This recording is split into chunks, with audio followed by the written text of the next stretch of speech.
ಅಸಲಿಯಾಗಿ ತಿರುಪತಿಯ ಬಾಲಾಜಿ ಎಷ್ಟು ಬಡವ ಅನ್ನೋದು ಗೊತ್ತಾ? ಭೃಗು ಮಹರ್ಷಿಯು ಕಾಲಿನಲ್ಲಿ ಒದ್ದು ಯಾಕೆ ಮಹಾವಿಷ್ಣುವನ್ನು ಭೂಮಿಗೆ ಬರೋ ಹಾಗೆ ಮಾಡ್ತಾರೆ? ಜೊತೆಗೆ ಮಹಾವಿಷ್ಣು ಭೂಮಿಗೆ ಬಂದು ತಿರುಪತಿಯಲ್ಲಿ ವೆಂಕಟೇಶ್ವರನ ರೂಪ ಪಡೆದಿದ್ದು ಹೇಗೆ? ಹಾಗೂ ಶಿವನನ್ನು ಬರೀ ಲಿಂಗಗಳ ರೂಪದಲ್ಲಿ ಮಾತ್ರ ಯಾಕೆ ಪೂಜೆ ಮಾಡ್ತಾರೆ? ಇವೆಲ್ಲದರ ಬಗ್ಗೆ ಈಗ ಒಂದೊಂದಾಗಿ ನಿಮ್ಮ ಮುಂದೆ ಬಿಚ್ಚಿಡ್ತಿದ್ದೀನಿ. ಒಂದು ದಿನ ನಾರದ ಮುನಿಯು ಗಂಗಾ ನದಿಯ ದಡದ ಹತ್ತಿರ ಹೋಗ್ತಾರೆ. ಹಾಗೂ ಅಲ್ಲಿ ತುಂಬಾ ಜನ ಋಷಿಗಳು ಯಜ್ಞವನ್ನು ಮಾಡುತ್ತಾ ಜಗಳ ಮಾಡ್ತಿರ್ತಾರೆ. ನಾವು ಮಾಡಿದ ಯಜ್ಞದ ಫಲವು ಯಾರಿಗೆ ಸಿಗುತ್ತೆ? ಈ ಲೋಕದಲ್ಲಿ ಸರ್ವಶ್ರೇಷ್ಠ ದೇವರುಗಳಾದ ಬ್ರಹ್ಮದೇವನಿಗ ಅಥವಾ ಮಹಾದೇವನಿಗ ಹಾಗೂ ಮಹಾವಿಷ್ಣುವಿಗ ಅಂತ ಎಲ್ಲರೂ ಯೋಚನೆ ಮಾಡ್ತಿರ್ತಾರೆ. ಆಗ ನಾರದ ಮುನಿಗಳು ಭೃಗು ಮಹರ್ಷಿಗೆ ಈ 3 ಸರ್ವಶ್ರೇಷ್ಠ ದೇವರುಗಳನ್ನು ಪರೀಕ್ಷೆ ಮಾಡುವ ಉಪಾಯವನ್ನು ಕೊಡ್ತಾರೆ. ಆಗ ಭೃಗು ಮಹರ್ಷಿ ಕೂಡ ಅವರೇ ಖುದ್ದಾಗಿ ಆ ದೇವರುಗಳ ಬಳಿ ಹೋಗಿ ಖುದ್ದಾಗಿ ಪರೀಕ್ಷೆ ಮಾಡುವುದಾಗಿ ಹೇಳ್ತಾರೆ. ನಂತರ ಮೊದಲು ಬ್ರಹ್ಮದೇವನ ಹತ್ತಿರ ಹೋಗ್ತಾರೆ. ಆಗ ಬ್ರಹ್ಮದೇವನು ವೀಣೆಯ ಸಂಗೀತದಿಂದ ಲೋಕವನ್ನೇ ಮರೆತು ಬಿಟ್ಟಿರ್ತಾನೆ. ಅದಕ್ಕಾಗಿ ಭೃಗು ಮಹರ್ಷಿ ಕಡೆ ಅವರು ಗಮನವನ್ನ ಹರಿಸೋದಿಲ್ಲ. ಇದರಿಂದ ಭೃಗು ಮಹರ್ಷಿಯು ತುಂಬಾನೇ ಕೋಪಗೊಂಡು ಬ್ರಹ್ಮದೇವನಿಗೆ ಶಾಪವನ್ನು ಕೊಡ್ತಾರೆ. ನಿನ್ನನ್ನು ಯಾವುದೇ ದೇವಾಲಯಗಳಲ್ಲಿ ಪೂಜೆ ಮಾಡುವುದಿಲ್ಲ ಅಂತ ಜೋರಾಗಿ ಶಾಪ ನೀಡ್ತಾರೆ. ಅದಕ್ಕಾಗಿ ಇವತ್ತಿಗೂ ಬ್ರಹ್ಮದೇವನ ದೇವಸ್ಥಾನಗಳು ನಿಮಗೆ ಎಲ್ಲೂ ಕಾಣಿಸೋದಿಲ್ಲ. ಇದಾದ ನಂತರ ಭೃಗು ಮಹರ್ಷಿಯು ಕೈಲಾಸಕ್ಕೆ ಹೋಗ್ತಾರೆ. ಅಲ್ಲಿ ಮಹಾದೇವನು ತನ್ನ ಪತ್ನಿ ಪಾರ್ವತಿ ದೇವಿಯ ಜೊತೆಗೆ ಏಕಾಂತದಲ್ಲಿ ಪ್ರೀತಿಯ ಬಂಧನದಿಂದ ಕಳೆದು ಹೋಗಿರ್ತಾನೆ. ಆದರೆ ಭೃಗು ಮಹರ್ಷಿಯು ಅಲ್ಲಿಗೆ ಅಚಾನಕ್ಕಾಗಿ ಹೋಗಿದ್ರಿಂದ ಮಹಾದೇವನಿಗೂ ತುಂಬಾನೇ ಕ್ರೋಧದಿಂದ ಕೋಪ ಬರುತ್ತೆ. ಅದರ ಜೊತೆಗೆ ಮಹಾದೇವನು ಭೃಗು ಮಹರ್ಷಿಯನ್ನು ತಿರಸ್ಕರಿಸುತ್ತಾನೆ. ಆದರೆ ಇಲ್ಲಿ ಕೂಡ ಭೃಗು ಮಹರ್ಷಿಯು ಮಹಾದೇವನಿಗೆ ಶಾಪ ಕೊಡ್ತಾರೆ. ಅದೇನೆಂದರೆ, ಇಡೀ ವಿಶ್ವದಲ್ಲೇ ನಿನ್ನನ್ನು ಬರೀ ಲಿಂಗಗಳ ರೂಪದಲ್ಲಿ ಪೂಜೆ ಮಾಡಬೇಕು ಅಂತ ಶಾಪ ಕೊಟ್ಟು ಅಲ್ಲಿಂದ ಹೋಗ್ಬಿಡ್ತಾರೆ. ನಂತರ ಭೃಗು ಋಷಿಯು ಮಹಾವಿಷ್ಣುವಿನ ಹತ್ತಿರ ಕೂಡ ಹೋಗ್ತಾರೆ. ಆದರೆ ಅವರು ಕೂಡ ಭೃಗು ಋಷಿಯನ್ನು ನೋಡೋದಿಲ್ಲ. ಇದನ್ನು ನೋಡಿದ ಋಷಿಗೆ ಇನ್ನೂ ಹೆಚ್ಚು ಕೋಪ ಬರುತ್ತೆ. ಆಗ ಭೃಗು ಋಷಿಯು ಅದೇ ಕೋಪದಿಂದ ಮಹಾವಿಷ್ಣುವಿನ ಎದೆಗೆ ಕಾಲಿನಲ್ಲಿ ಜೋರಾಗಿ ಒದ್ಬಿಡ್ತಾರೆ. ಆದರೆ ಅದನ್ನು ನೋಡಿದ ಮಹಾವಿಷ್ಣುವು ಕೋಪಗೊಳ್ಳುವ ಬದಲು ಭೃಗು ಋಷಿಯ ಕಾಲಿಗೆ ಏನಾದರೂ ಪೆಟ್ಟಾಯ್ತಾ ಅಂತ ನೋಡ್ತಾ ಅವರ ಕಾಲನ್ನು ಸವರಲು ಶುರು ಮಾಡ್ತಾರೆ. ಆಗ ಋಷಿಯನ್ನು ಕೇಳ್ತಾರೆ, ನನ್ನ ಕಠೋರವಾದ ದೇಹದಿಂದ ನಿಮ್ಮ ಕಾಲಿಗೆ ಏನೂ ನೋವಾಗಲಿಲ್ಲ ಅಲ್ವಾ ಅಂತ ಪ್ರೀತಿಯಿಂದ ಕೇಳ್ತಾರೆ. ಇದನ್ನು ನೋಡಿದ ಋಷಿ ಕೋಪ ಕಮ್ಮಿ ಆಗ್ತಾ ಬರುತ್ತೆ. ಆಗ ಅವರು ನಿರ್ಧಾರ ಮಾಡ್ತಾರೆ, ಯಜ್ಞದ ಫಲ ಯಾವಾಗಲೂ ಮಹಾವಿಷ್ಣುವಿಗೆ ಸಲ್ಲಬೇಕು ಅಂತ ಯೋಚನೆ ಮಾಡ್ತಾರೆ. ಆದರೆ ಮಹಾವಿಷ್ಣುವಿನ ಎದೆಗೆ ಋಷಿಯು ಕಾಲಿನಿಂದ ಒದ್ದ ಆ ಘಟನೆಯು ಮಹಾಲಕ್ಷ್ಮಿಯನ್ನು ತುಂಬಾನೇ ಕ್ರೋಧದಿಂದ ಕೋಪಗೊಳಿಸುತ್ತೆ. ಹಾಗೂ ಲಕ್ಷ್ಮೀದೇವಿಯು ವಿಷ್ಣುವಿನ ಎದೆಗೆ ಒದ್ದ ಋಷಿಗೆ ದಂಡ ವಿಧಿಸಬೇಕು ಅಂತ ಅಂದಿಕೊಳ್ತಾರೆ. ಆದರೆ ವಿಷ್ಣುದೇವನಿಗೆ ಕೋಪ ಬಂದಿರಲಿಲ್ಲ. ಆಗ ಈ ಘಟನೆಯಿಂದ ವೈಕುಂಠವನ್ನು ಬಿಟ್ಟು ಲಕ್ಷ್ಮೀದೇವಿಯು ತಪಸ್ಸನ್ನು ಮಾಡೋದಕ್ಕಾಗಿ ಭೂಮಿಗೆ ಬಂದ್ಬಿಡ್ತಾರೆ. ಈ ಘಟನೆಯಿಂದ ವೈಕುಂಠದಲ್ಲಿ ಮಹಾವಿಷ್ಣುವಿಗೆ ತುಂಬಾನೇ ಬೇಜಾರಾಗ್ಬಿಟ್ಟಿರುತ್ತೆ. ಹಾಗೂ ಲಕ್ಷ್ಮೀದೇವಿಯ ಯೋಚನೆಯಲ್ಲಿ ವಿಷ್ಣುದೇವನು ವೈಕುಂಠವನ್ನು ಬಿಟ್ಟು ಭೂಮಿಯ ಬೆಟ್ಟದ ಮೇಲಿರುವ ಕಾಡಿನಲ್ಲಿ ಲಕ್ಷ್ಮೀದೇವಿಯನ್ನು ಹುಡುಕೋದಕ್ಕೆ ಶುರು ಮಾಡ್ತಾರೆ. ಆದರೆ ಲಕ್ಷ್ಮೀದೇವಿಯು ಸಿಗೋದೇ ಇಲ್ಲ. ಆಗ ವಿಷ್ಣುದೇವನು ಆಶ್ರಯದ ರೂಪದಲ್ಲಿ ಒಂದು ಇರುವೆಯ ಗೂಡಿನಲ್ಲಿ ಇರೋದಕ್ಕೆ ಶುರು ಮಾಡ್ತಾರೆ. ಇದನ್ನು ನೋಡಿದ ಬ್ರಹ್ಮದೇವನು ಹಾಗೂ ಮಹಾದೇವನು ವಿಷ್ಣುದೇವನಿಗೆ ಸಹಾಯ ಮಾಡಬೇಕಂತ ಯೋಚನೆ ಮಾಡ್ತಾರೆ.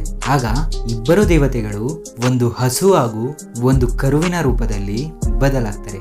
ಜೊತೆಗೆ ಲಕ್ಷ್ಮೀದೇವಿಯನ್ನು ಹುಡುಕೋದಕ್ಕೆ ಶುರು ಮಾಡ್ತಾರೆ. ಮತ್ತು ನಂತರ ಲಕ್ಷ್ಮೀದೇವಿಯು ಕೂಡ ಸಿಗ್ತಾರೆ. ಹಾಗೂ ಮಹಾವಿಷ್ಣುವಿನ ಬಗ್ಗೆ ಪೂರ್ತಿ ವಿಷಯವನ್ನು ವಿವರಿಸಿ ಹೇಗೆ ಮಹಾವಿಷ್ಣುವು ಊಟ ನೀರು ಎಲ್ಲವನ್ನು ಬಿಟ್ಟು ಒಂದು ಬೆಟ್ಟದ ಕಾಡಿನಲ್ಲಿ ಇರುವೆಯ ಗೂಡಿನಲ್ಲಿ ವಾಸ ಮಾಡ್ತಿರೋದನ್ನ ಹೇಳ್ತಾರೆ. ಇದಕ್ಕೆ ಸಹಾಯ ಮಾಡಬೇಕೆಂದು ಹಸು ಹಾಗೂ ಕರುವನ್ನು ರಾಜ ಯಾದವ ನರೇಶನಿಗೆ ಕೊಡೋ ಹಾಗೆ ನಿರ್ಧಾರ ಮಾಡ್ತಾರೆ. ಆಗ ಲಕ್ಷ್ಮೀದೇವಿಯು ಒಬ್ಬ ಗೊಲ್ಲರ ರೂಪವನ್ನು ಪಡೆದು ರಾಜನ ಬಳಿ ಹೋಗ್ತಾರೆ ಹಾಗೂ ಹಸು ಮತ್ತು ಕರುವನ್ನು ರಾಜ ಯಾದವ ನರೇಶನಿಗೆ ಕೊಟ್ಬಿಡ್ತಾರೆ.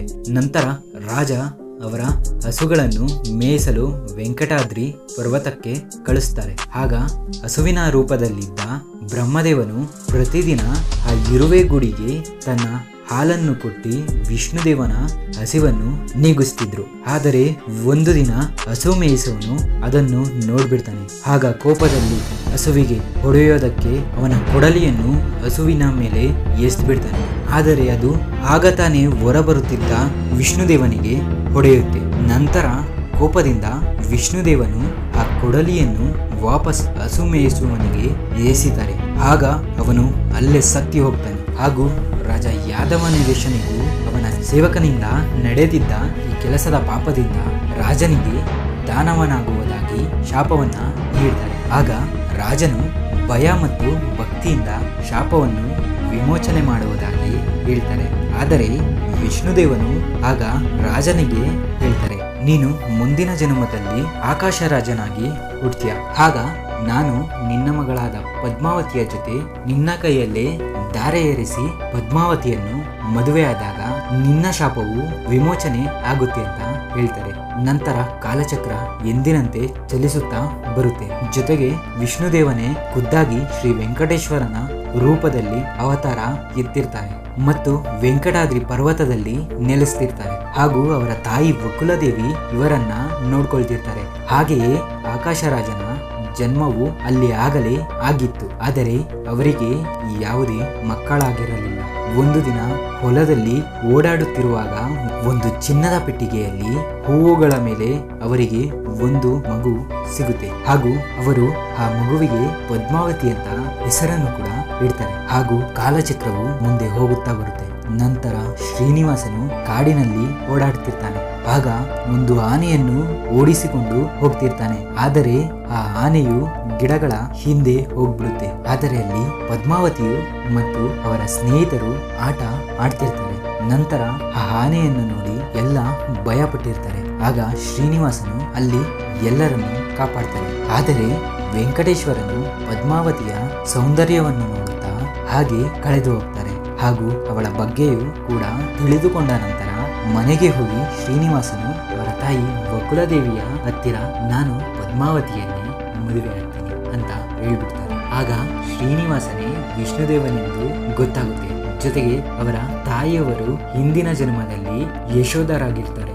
ಹಾಗೂ ಯಾವವರೆಗೂ ನಾನು ಪದ್ಮಾವತಿಯನ್ನು ಮದುವೆ ಆಗೋದಿಲ್ಲವೋ ಅಲ್ಲಿಯವರೆಗೂ ನಾನು ಶಾಂತಿಯಾಗೋದಿಲ್ಲ ಅಂತ ವೆಂಕಟೇಶ್ವರನು ಹಠ ಹಿಡಿದು ಹೇಳುತ್ತಾರೆ. ನಂತರ ವಕುಲದೇವಿ ವಿವಾಹದ ಬಗ್ಗೆ ಮಾತನಾಡಲು ಆಕಾಶರಾಜನ ಹತ್ತಿರ ಹೋಗ್ತಾರೆ. ಹಾಗೂ ಹೋಗೋ ದಾರಿಯಲ್ಲಿ ಪದ್ಮಾವತಿಯ ದಾಸಿಯರಿಂದ ವಕುಲದೇವಿಗೆ ಪದ್ಮಾವತಿಯು ಕೂಡ ಶ್ರೀನಿವಾಸರನ್ನು ಇಷ್ಟಪಡ್ತಾರೆ ಅಂತ ಗೊತ್ತಾಗುತ್ತೆ.